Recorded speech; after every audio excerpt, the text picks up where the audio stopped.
So what's up mga kalakbayan, support this video. So ayun, nandito na naman tayo sa panibagong vlog. At ayun, nandito tayo ngayon sa Salvacion Spot. Grabe ang lalaki ng alon dito. Mahangin, pero maganda pa rin yung alon. Meron tayong isang client, yun pa rin yung una, pangatlong araw na to na dinodrone natin mga kalakbay.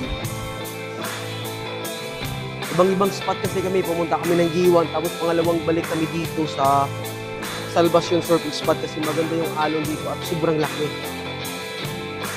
Grabe, sulit. Mahangin pero sulit. Ang ganda ng take ng drone shot kanina, grabe. Napapawaw ako talaga, napapawaw talaga ako sa sobrang ganda ng shots na yun.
Then so ayun, pinapabalik ko na yung drone natin. I-record natin habang saan tayo bandang nagpapalipat ng drone. Ayun, pinapabalik ko natin. Ayun, malapit na. Ang ganda ng spot dito mga kalakbay. Sa gusto mag-picnic dito, ang ganda. Tapos mabidyokihan pa sila dito. Kompleto na. Tapos ang ganda ng dagat. Yun, nandito tayo. So, yun. Mag-hi tayo. So, pwede na natin yung kunin.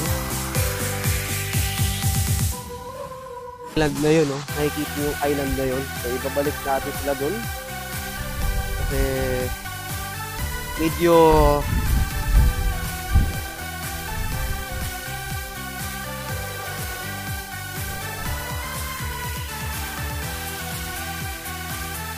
grabe mga kalakbay, magpo 4 years na yung drone natin, yung Mini 3 natin. Ito yung pinakamatibay na drone sa lahat, promise.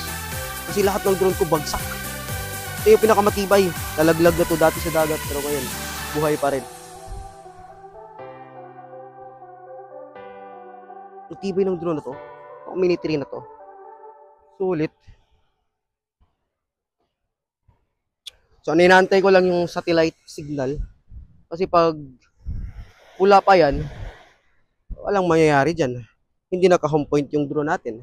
So, dapat, kung magpapalipad, dapat naka-home point.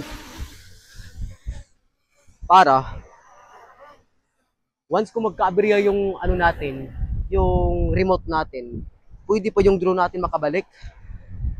Yan. Kaso parang umulan. Babalik na naman tayo nito.